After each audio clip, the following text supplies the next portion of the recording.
The views and opinions expressed on this podcast are those of the speakers and do not necessarily reflect those of the ANA or its members. I want to get your take on this. What do you have to say to people who are still worried that AI is coming for their jobs? I wish we could stop having this conversation because it's so ridiculous on many levels. On today's episode of On Scope, is it time to get off the AI hype train? Might I be fired for even suggesting it? And on marketing news you might have missed, advertising jobs are going down, marketing budgets are flatlining. But on the bright side,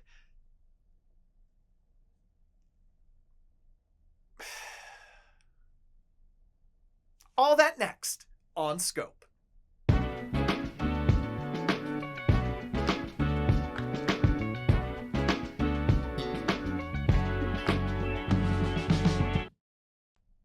Oh my goodness gracious, it's another episode of On Scope, the marketing podcast brought to you by the ANA and powered by Odyssey, a leading audio streaming platform. You can get your favorite podcasts, music, and entertainment on the Odyssey app.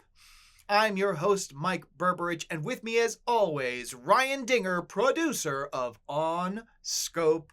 How you doing today, man? Mike, I am doing fantastic. How are you? I'm good. I'm an extra level of excited today. Yeah, why is that? Something going on? We have some pretty big news to share with the folks out in listener land. Yes, that is true. Do you want to break the news or shall I? Oh my goodness. So, if you've been like, I just need to hang out with these guys. You know, if you're having as much fun as we're having on the podcast and you want to kind of experience it IRL. Well, first of all, seek help. I think you're just fine. But yes, go on. Yes. But the opportunity has arrived because Ryan and I and the entire On Scope crew are headed down to Florida for the Masters of B2B Marketing Conference. My goodness, That's right, June's Mike. gonna heat up quick. Doing a live show in sunny Naples, Florida. June 2nd through 4th is when the conference is. You can catch us. All 3 days we'll be there. Yeah, absolutely. And catch you on stage on June 4th. That's exciting. For the first ever live episode of On Scope. We're making a lot of history in June. I just want you to get excited. We're one piece of information at a time, but this is an absolute first for the podcast. We're so excited. Don't want to give too much away just yet, but my goodness, we are doing something that has never been attempted before by the ANA, and I'm not just saying putting my goofy self on stage. This is going to be something you do not want to miss. Absolutely. So if you want to be there, what's that URL, Mike? Hit 'em with it.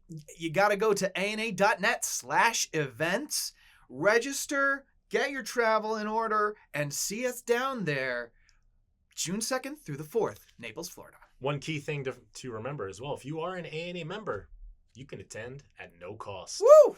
Free. So, look at that. It's too good to be true, and yet completely true.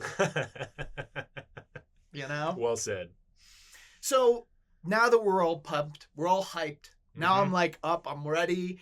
I'm ready to tackle a little bit of marketing news you might have missed. Yeah, well, I wish that I could say we're going to continue to pump up the audience with this story, but a little bit of a downer this week in news you might have missed. Here's the headline for you, Mike. This one, straight out of ANA Magazine. Ad industry sheds jobs for the 5th straight month. In an ominous trend for the marketing industry, U.S. employment in advertising, PR, and related services fell by 900 jobs in April, dropping for the 5th month in a row. That's according to the U.S. Bureau of Labor Statistics, and employment in these three areas declined to 491,300 jobs in April based on a seasonally adjusted figure. That's compared to 499,600 jobs in April of 2024. So the industry has actually lost more than 8,000 jobs since last April. April's decline follows a loss of 600 jobs in March and a drop of 1,900 jobs in February. Overall, U.S. employment rose by 177,000 jobs in April, beating estimates with the unemployment rate unchanged at 4.2%. So that means even as the overall job market continues to expand, those working in marketing, advertising, and PR are seeing these jobs decline. That's scary. I told you it was a little bit of a downer. Yeah, And dude. yeah, so Gosh, especially that like where the salmon's swimming against the stream of other verticals increasing their workforces. yeah, I mean, the speculation here is that, as marketing budgets are cut, as the U.S. economy shrank in the first quarter of this year. There's a lot going on, and people are tightening up the belt, the purse strings, as it were.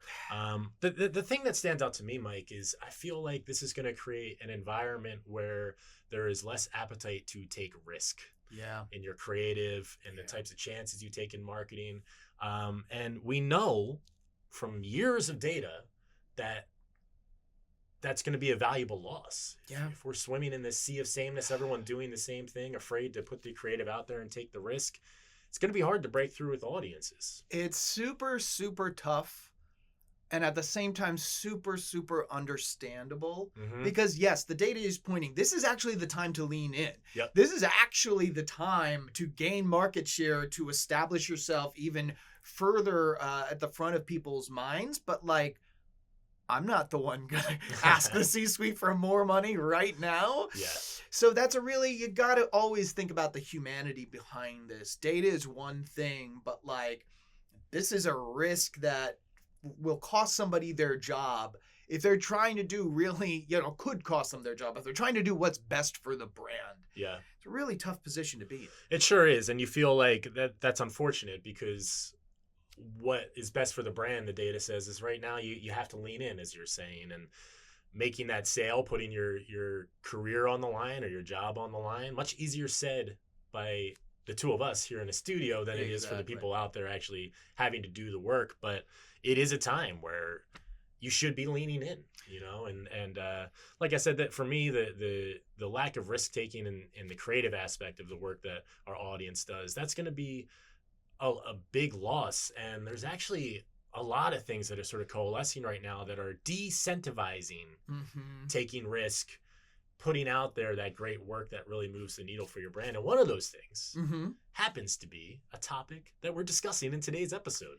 Yes, indeed. The industry has been waiting for Superman for some time. And what a lot of people think, up in the air, it's not a bird, it's not a plane, it's artificial intelligence. I love that image of like, what is it up in the air? Like, what does artificial intelligence look like? It's just somebody threw a laptop with ChatGPT open to it. Yes, like it's a prompt screen. Way. It's a prompt screen. Just the cursor blinking, waiting for the prompt. Yes. Exactly. I've got a little bit of cold water to pour on those hopes.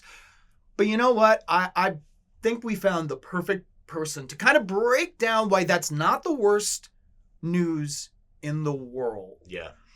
But it's time, very likely, to pump the brakes on the AI hype cycle. And to help me break that down, we have our guest who is an expert on retail media and other key technological trends in the media, advertising, and commerce ecosystem. He's also a self-described AI skeptic who's here to share a cautionary tale about this increasingly popular technology. Now, we break down what a lot of people get wrong about AI, why it's a little premature to get too excited about agentic AI, and how you can actually reliably use the technology in 2025. Get ready for an uncomfortable, necessary conversation. My chat with Andrew Lipsman is up next. Joining me to have a conversation I've wanted to have for at least a year and a half is an analyst and consultant at Media Ads and Commerce. Andrew Lipsman is in the studio. Welcome, Andrew. Thank you so much for coming, man. I appreciate it. Thank you so much for having me, and especially on this topic. I'm excited to talk about it. Am I the only one who's willing to say something critical about AI? Well, I was actually going to say, if I had a dime for every AI pitch that we've had here at On Scope, we'd be doing this in like Cozumel or the Caymans or something like that. But not many people in fact, I can't think of another one, is ready to kind of pump the brakes and take a serious critical look at this. Yeah. And that's why we're sitting here today, my friend. You ready to jump in? Let's jump in. Excellent.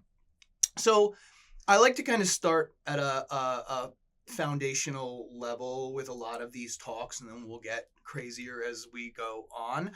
But what are some things that lay folk get fundamentally wrong about AI, and particularly generative AI and all of the stuff that's been happening in the last 2 or so years? Yeah, I mean, in my mind, I like to first start by distinguishing between just machine learning and generative AI, Thank right? Machine learning is something we've already been living. We're in the age of algorithms, and so they're getting better. They're more powerful, and they can do things a lot more quickly. So we need to recognize that innovation for what it is, and it's certainly facilitating and speeding up a lot of things in certainly the advertising space. But Gen AI is the thing where it's kind of unconstrained, and it's creating new things, and you don't really know where it's going to go. What we see, and I think what most people see, is there is a level of innovation in image generation or even video generation, search results. I find myself using Perplexity AI more and more over Google. So we have to recognize that some of these things are changing, but I think the biggest misconception I see is that people assume that it's going to keep advancing towards infinity. Like there's this exponential curve that just keeps going up and up and up. And that's not how things usually happen in theory. Most growth is lumpy, and most things hit an asymptote at some point. And I think this is the thing that I'm looking out for is when does that growth hit an asymptote? It might be sooner than we think. And we need to really reconcile what AI can do and what it can't do. And that's the important part is right now we're only thinking and dreaming about what it can do. And we're not asking the hard questions about what it can't do. And also, what are the downside ramifications of letting this thing loose? So that's me. I describe myself as an AI skeptic. I'm not a cynic, right? A skeptic is just somebody who's willing to look at it critically and consider the downsides. And I think that's the pumping of the brakes that I think is necessary right now. Let's start weighing the possible downside against the upside that we think is going to happen. Yeah.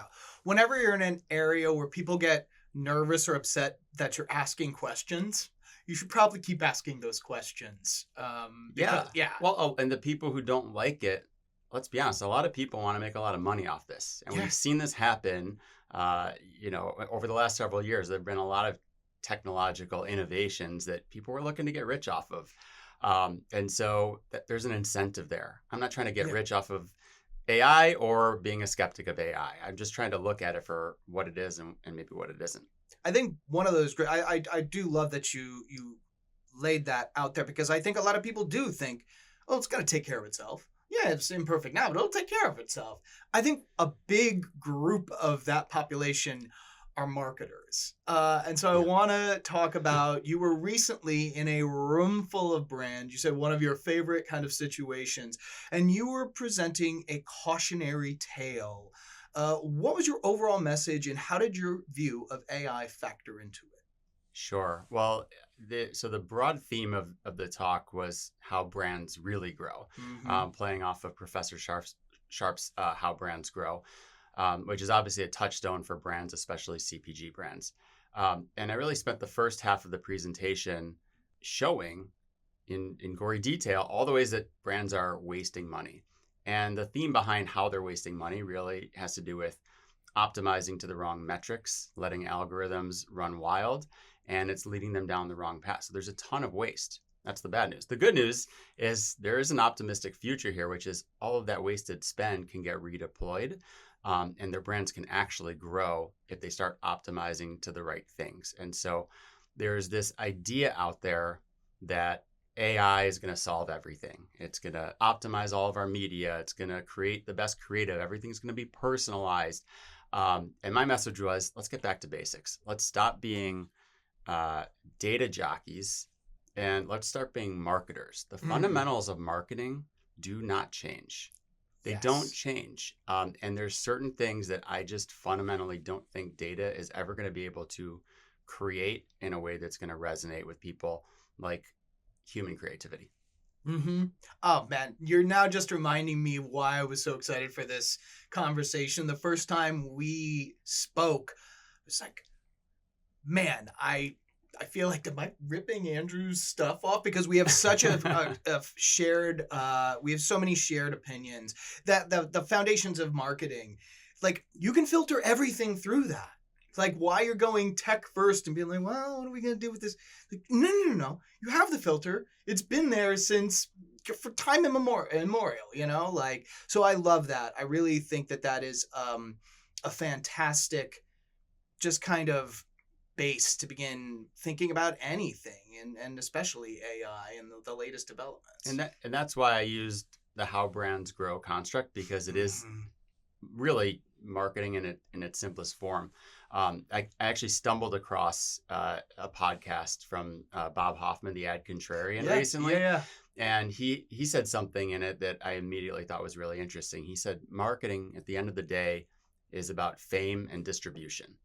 Fame and distribution. I was like, that's so simple. And then I unpacked it. I said, fame. Well, fame is really reach and mental availability, right? The two precepts of how brands grow. And then distribution is physical availability. So he's encompassing those same principles. It's so simple.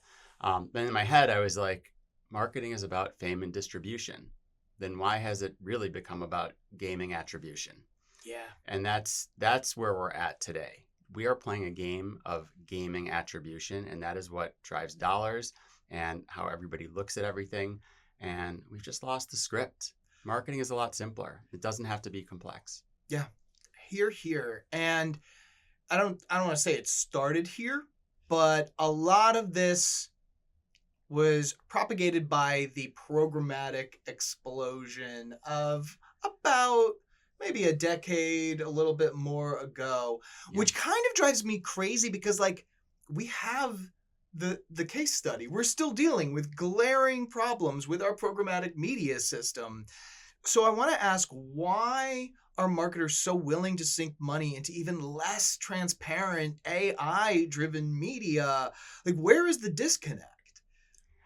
I think there is a tendency to buy into the premise of something, and the premise is a promise that there is a better future. And so the promise that spurred programmatic was personalization of ads. Personalized ads. Everybody's going to get the exact ad that you need. Right place, right time, right consumer. Yeah, oh God, I mean, talk about cliche. That one drives me crazy more than any other ones.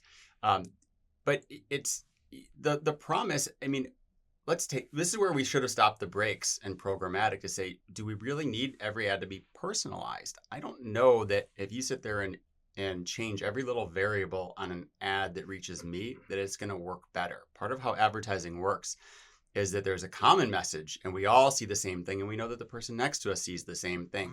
So there might be some applications where personalization works, but broadly speaking, I think we should throw out that premise because it hasn't worked. And obviously, the whole idea of it is, well, you can spend less. It's more targeted, so you can spend less. You don't have to reach as many people. Well, you should want to reach as many people as possible.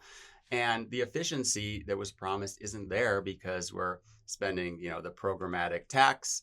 And then what's happened now, and I think has become the biggest issue, is the vast majority of those programmatic impressions are straight up fraud. Yep. It's bot traffic.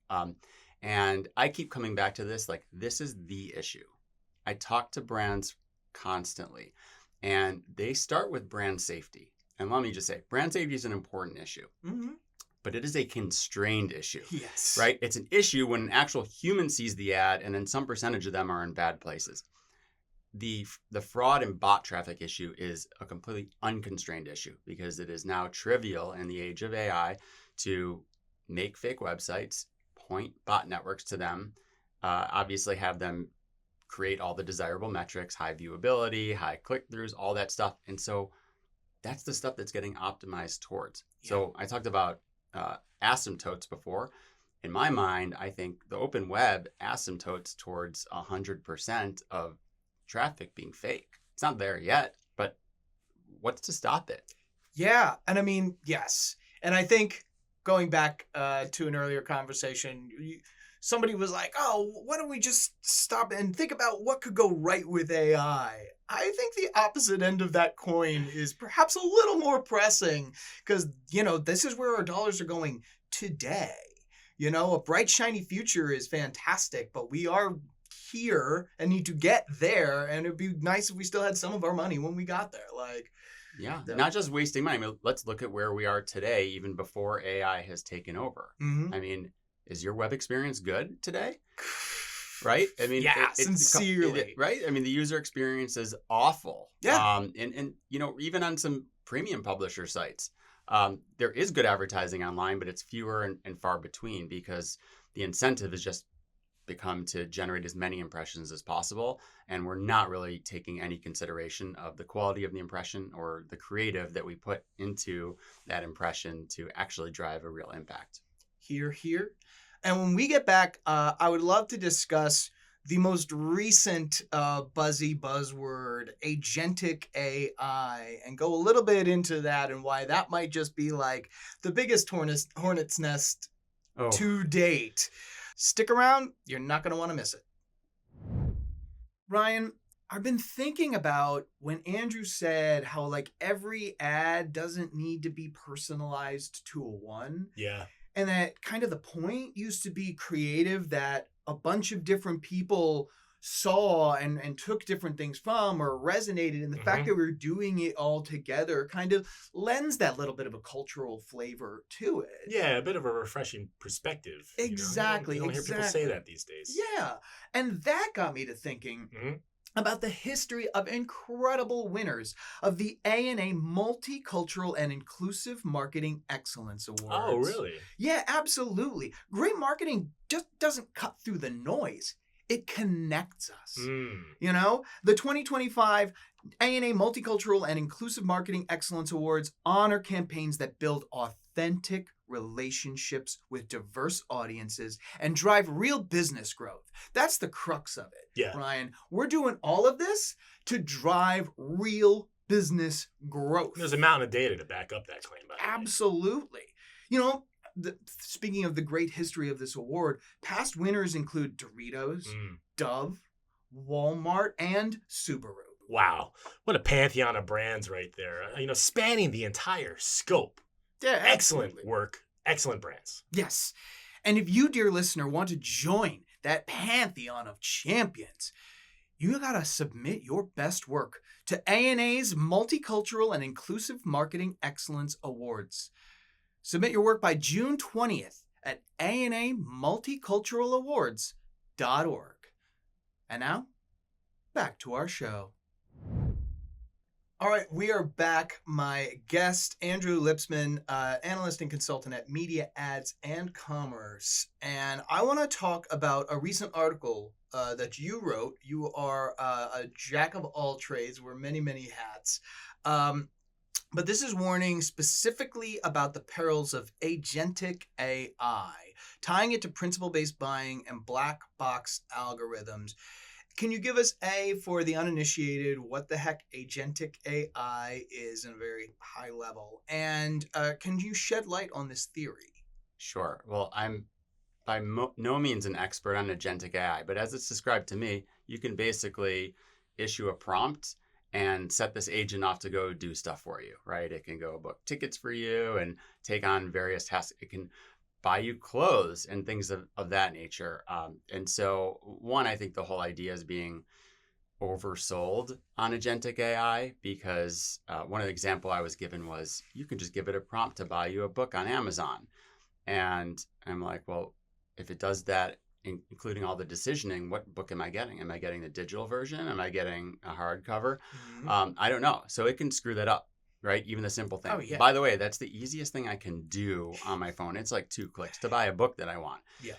So in my mind, there's like this conundrum, which is that for an agent, the things that it actually will be able to solve for you and do without error are the things that you probably can just do yourself anyway.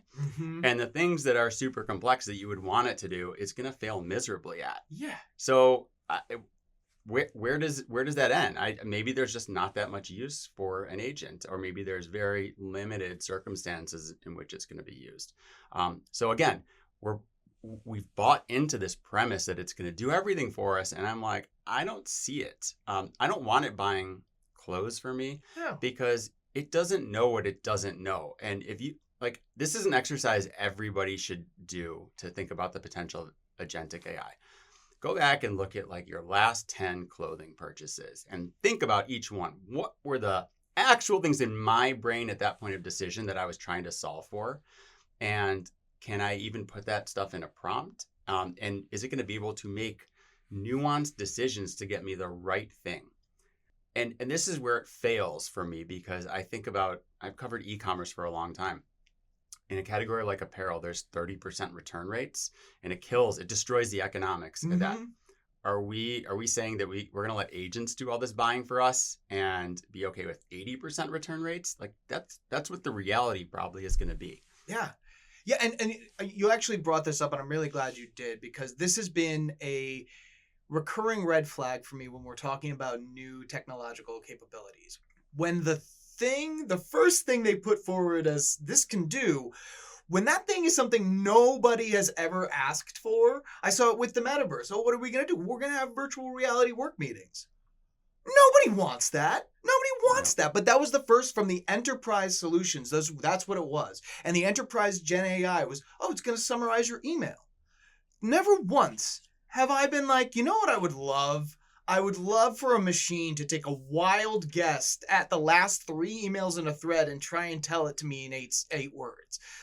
So when the first thing they can come up with is not actually solving a problem, we're off to a really bad first start. Well, they never think about what the consumer actually wants. And a good starting point is yourself. Like, what do you want and what would you do? I love, first off, like we want technology to intermediate our entire existence. So the metaverse, it's like creating this new reality. Well, now it's the glasses.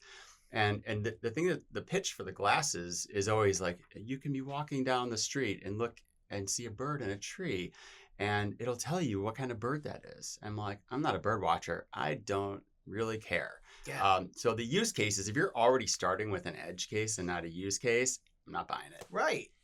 Yeah, dude, that's it. It boggles my mind, and it's such navel gazing, and it's such like once you figure out something can do this, and look how neat it is.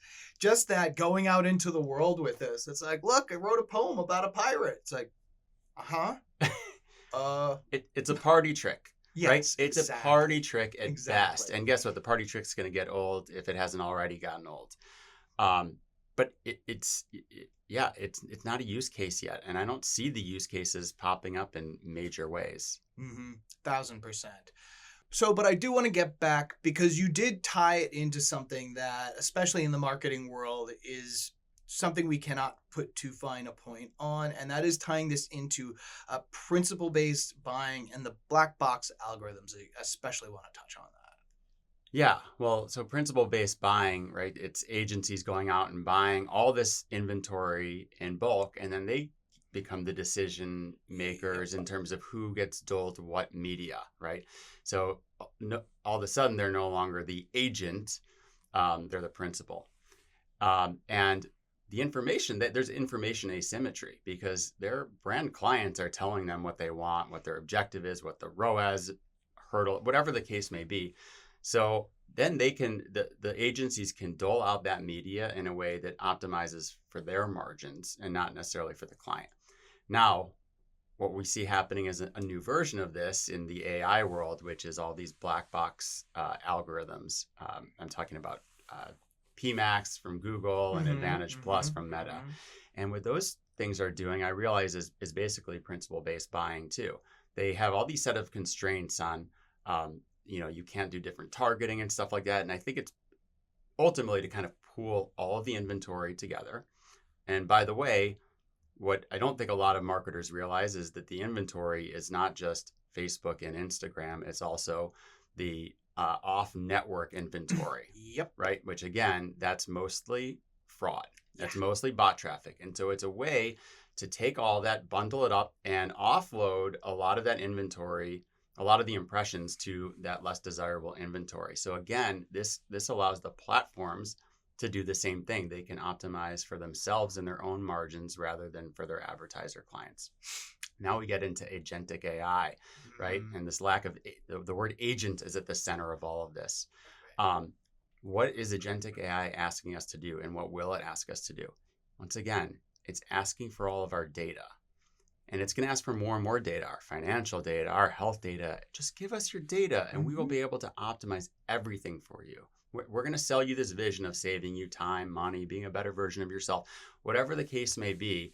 And we need to stop and pause and think about the premise. I just have this image in my head that we give them everything, and then they get to sell it back to us in a way that will influence us. And we don't know what the result of that. Like, I don't want to give anybody else that power. So I'll say right now, like, I am never going to use agentic AI. And I think everybody should start asking themselves that question today. Because if you start to think about it, you're going to start to see the downsides of this can be way, way worse than whatever potential upside there is.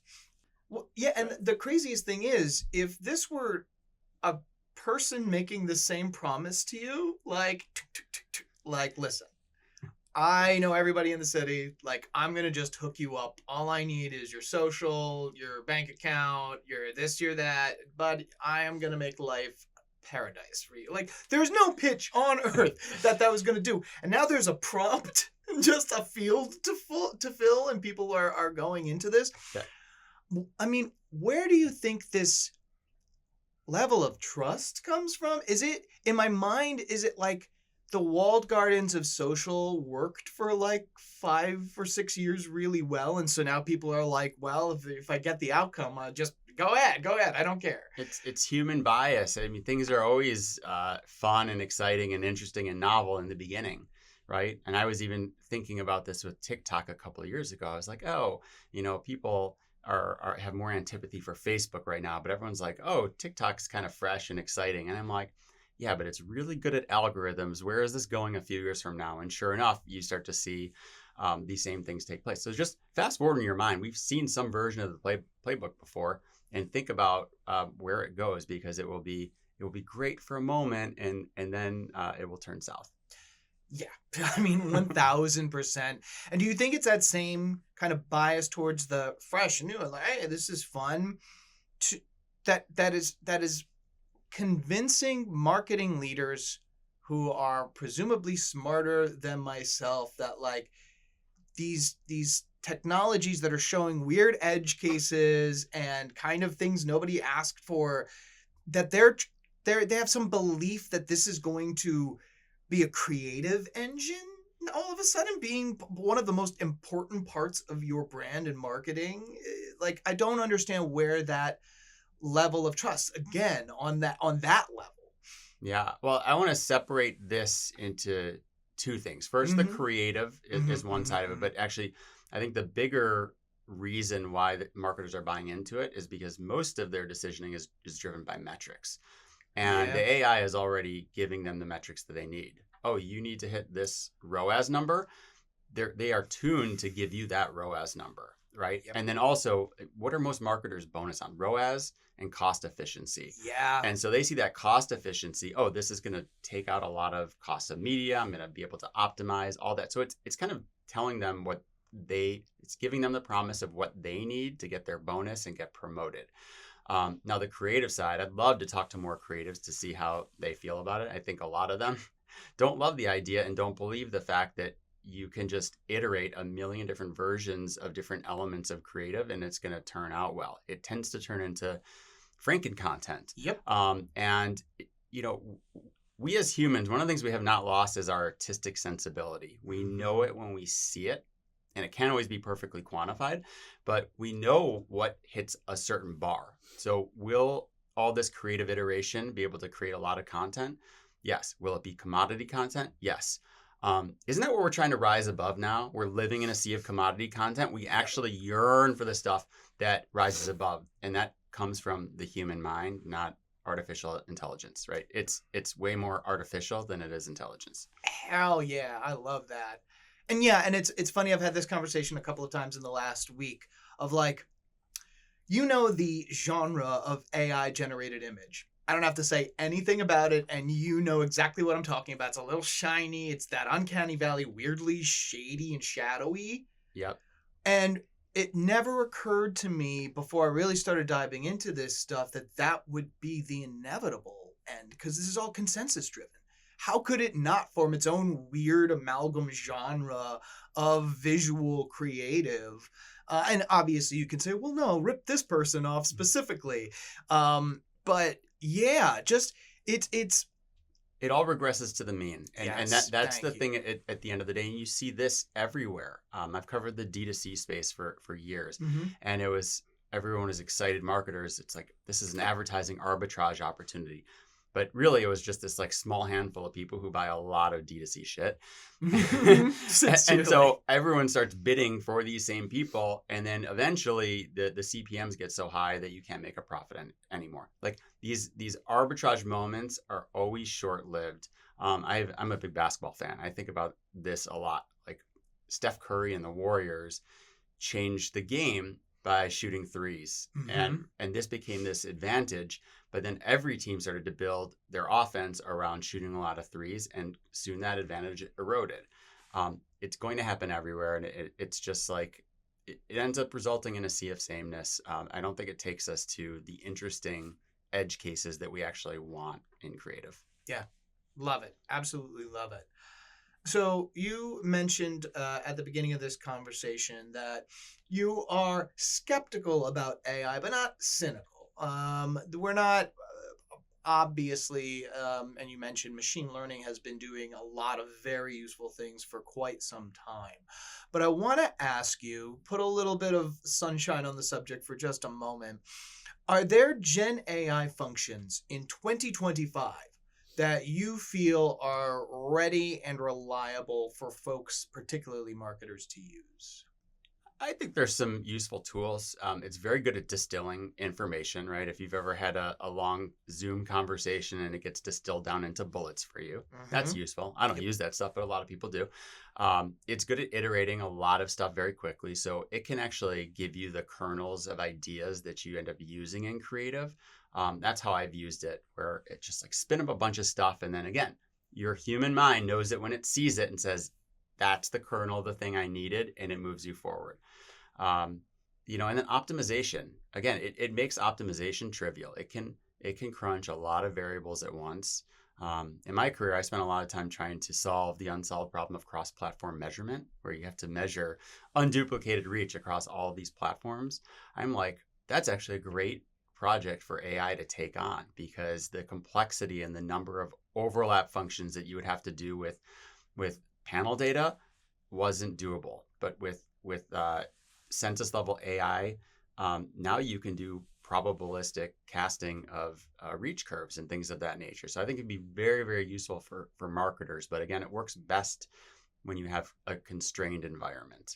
Yes. And it is kind of hilarious how quickly or AI use cases have strayed from mathematics. And like code, and like that is specifically what this is for, like generating pictures, fine, generating ideas for this or that. But yeah, do the things that it will take you 6 weeks and all of your sanity to do in 10 seconds. That's, yeah. So, Yes, solve writer's block for me. I mean, sometimes yeah. it is that, like, you can say, man, the writing's just coming out terrible. And you give it a paragraph that you wrote that sucks, and it gives it another take, and then there's maybe a phrase in there, and you're like, oh, that's good. So it actually has been useful for me overcoming writer's block. So like, it is enabling to the creative process. It's just not going to give you the end output that you want. It's a tool. Yeah. It's a tool. And what other tool do you like? Do you just set a hammer down and be like, I'm back in 2 days, I'm going to need a house? Like, no, there's no other tool that gets treated like this. So I love that answer. And so before we wrap up, I want to get your take on this. This was one of the very first things when Gen AI, the hype cycle began. AI is coming for our jobs. AI is going to come take our jobs. What do you have to say to people who are still worried that AI is coming for their jobs? I wish we could stop having this conversation, because it's so ridiculous on many levels. I'll give a couple of caveats, but it's very linear thinking. Like this thing is going to solve some sort of problem, and then all those jobs go away, and then nobody's going to have any jobs. And there's been a lot of casting of this future where none of us need to work at all. And then what's life like? And life is not linear. These are systems, and it has an impact on the system. So imagine if you do have a use case for AI where it does obviate the need for, let's say, customer service. One, I think there can be terrible customer service agents, and you're going to need to hire back humans very quickly. Let's assume that's actually something that happens. Okay, now you're a company and you have all this extra profit margin. Are they just going to say, I'm sitting pretty with that profit margin? No, they reinvest it. They go out and hire more people and redeploy resources to grow their business. Like that's the reality of how systems work. And so there's always going to be this pursuit of growth. So every efficiency that it creates actually becomes a growth agent for the economy long term. Now, that said, if there are major disruptions that kind of happen overnight, they tend not to happen overnight. But let's say that something does happen like that, it can create a short-term dislocation with certain types of jobs. And some of those jobs may need time to redeploy into new productive areas. But I'm looking at it in aggregate. I just don't see that we're just going to have like a Swiss cheese economy where huge chunks are just taken out of it. Yeah, my favorite was that the trucking industry was going to be jobless because of self-driving tractor trailers. Like we can't get a compact car to stay on the road, and we're gonna put like a 30-ton tractor trailer out there without a driver. Yeah, so much of this is just kind of Well, and why is some of that ridiculous? Because there's a very low tolerance for error rate in a lot of things in life. That's why humans can make errors too. So I like the fact that there is some AI technology that when I'm about to change lanes without looking over my shoulder, that it'll tell me. 100%. Right? So like we should work together, but just taking over for humans, there's a very high bar. And I just don't think in most instances it's going to be able to hit that bar where people come to trust it. That's phenomenal. This is a tiny bit off topic, but before I leave you into this good day, at your How to Really Drive Growth presentation, you ended with just an amazing kind of some key takeaways for people to. Do you want to hit on one or two of those things for if marketers are like, okay, so all right, so AI is not going to do everything for me. Can you give me some new things to chew on how I can really drive growth, and what is out there right now today that I can really act on? Yeah, well, I don't remember most of them off the top of my head, but I think they were a call to simplicity in marketing, avoid complexity, and with respect to AI and algorithms, it was don't use black box AI. I mean, there is no transparency there. That's my problem with the black box, by the way, is that they don't tell you where the ads run. And I don't know why brands stand for that. And obviously you can't use the information to get smarter with your strategy. At the end of the day, we should be marketers and not just hand everything over to someone else. You want to be able to tinker with the process and figure out how you're reaching the right people. So never use black box algorithms. I think I see a lot of dollars going there very quickly. And you're ceding control over your brand by doing that. And I don't think it's going to lead you on a path that's anywhere good. Very well said, my friend. Andrew, thank you so much for joining us in the pod. This has been just such a great conversation. You are always welcome back here on Scope. Thank you so much for having me. This is great. Here we are, folks, at the end of another episode of On Scope, the marketing podcast. What a refreshing conversation. I have to give my sincere thanks to Andrew Lipsman for coming on and sharing some ideas that might not be the most popular right now, but are really vital for marketers to take seriously and consider. As a reminder, if you have an idea for an upcoming topic or guest, we'd love to hear from you. onscope@ana.net. And, as always, your moment of marketing meditation. Take a deep breath, relax your shoulders, and consider the following from novelist Ian McEwan. True intelligence requires fabulous imagination. Think on that, and I'll see you next week.